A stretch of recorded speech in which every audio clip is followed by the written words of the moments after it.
let's take a look at our top selections for Hi everybody, Mike Beer here with one final Grade 3 race on Sunday afternoon. This one up at Woodbine, the Jacques Cartier. It's race number 7 up at Woodbine, and it's a race that I feel like a lot of people have been waiting for here. Woodbine racing was slow to get started this year, but they're back racing now. And this weekend marks the return of the great Pink Lloyd. He's back again in this race, the Jacques Cartier race that he has won 4 years in a row. He's going to look to make it 5 here off of the layoff. This is just, one of the coolest horses around. Jacques Cartier, Pink Lloyd is. He is 9 years old now. He is 26 for 32 lifetime. He's just a horse who just continuously shows up and runs one good race after another. And he is the leader of this division. He's the king of this division until somebody knocks him off. We'll see if they can do it now as he turns 9 and comes back to the races one more time. The last time we saw Pink Lloyd, he was defeated in the Grade 2 Kennedy Road.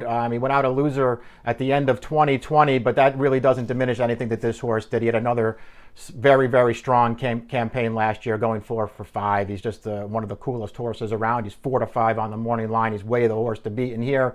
We'll see if anybody can do it. Let's take a look at the Timeform US pace projector before we move on. Not a lot of pace in this race. You can see the blue bar situation here. I don't know that a slow pace is necessarily supposed to affect the favorite. I don't know if it's necessarily supposed to affect really anybody in this field. It doesn't seem like it's a field full of plotters here.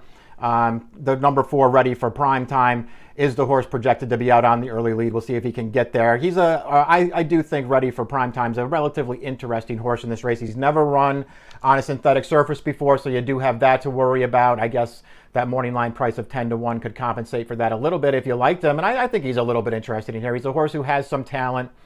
He comes into this race in good form. He's been very competitive in turf sprints throughout his career. That seems like it's his preferred surface. But if he transfers his form over and gets some kind of soft trip on the lead, I thought he could be dangerous in here. The other horse who feels like, I guess you could say, has a legit chance to perhaps take down Pink Lloyd in this race is the number 5, Super Stonehedge. He's a horse who did finish ahead of Pink Lloyd in that Kennedy Road we were talking about earlier last November. This horse was second, Pink Lloyd a couple of lengths behind him in third. This horse ran pretty well in that race. I thought prior to that he had won an allowance race over the synthetic surface, so he handles the track.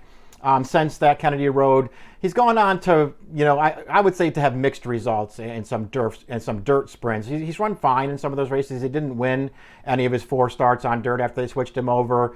But he did, come close to winning the Pelican down at Tampa. He earned a 97 buyer. That doesn't feel like a legit figure to me.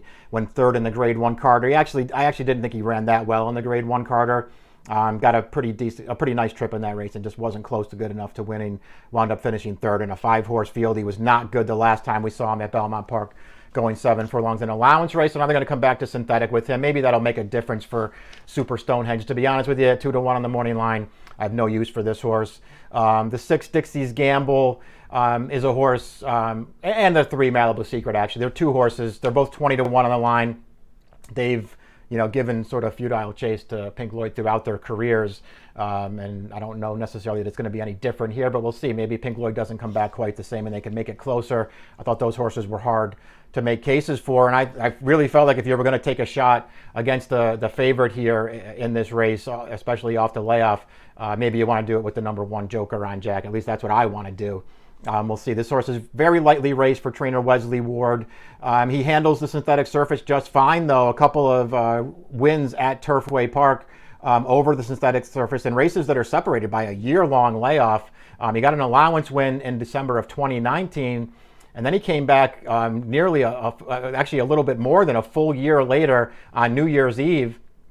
And I thought he ran really well when he won that allowance race on December 31st. That was a race where the runner-up, Made in America, got to the lead on this horse. And Made in America was a horse who had won his prior 2 starts and then would come back to win the Forgo, a stakes race, in his next start after that. And that horse got the jump on Joker on Jack, made a clear lead in the stretch, and Joker on Jack came and ran that horse down at the end. I thought that was a really good effort from Joker on Jack. Then you go back and watch his most recent start in April, sprinting on the grass at Keeneland, and It just kind of feels like the race that got away from him a little bit. For whatever reason, this is a horse who's not slow early. He got off to a good start in that race, but Joel Rosario rated him, took him back off the pace on the outside as Joker on Jack's stablemate Maven was making his way to the lead and just getting absolutely loose on the lead in there. It was a race that they did not go fast early.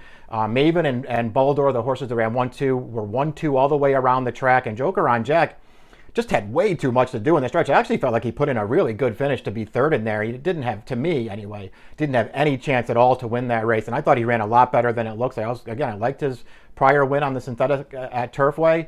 And he's still lightly raced enough to think maybe he can take another step forward. I like this spot for him. He catches Pink Lloyd off the layoff. Maybe at the end of the day, he just won't be nearly good enough to beat Pink Lloyd. And in a lot of ways, you're rooting for Pink Lloyd to get his 5th win in this race in a row. That would be a pretty cool feat for him. But I'm going to try to beat him with the number 1 Joker on Jack in this race. We'll see how it all plays out. Race number 7 at Woodbine on Sunday. The Jacques Cartier approximate post time is 4:29 Eastern time. Good luck.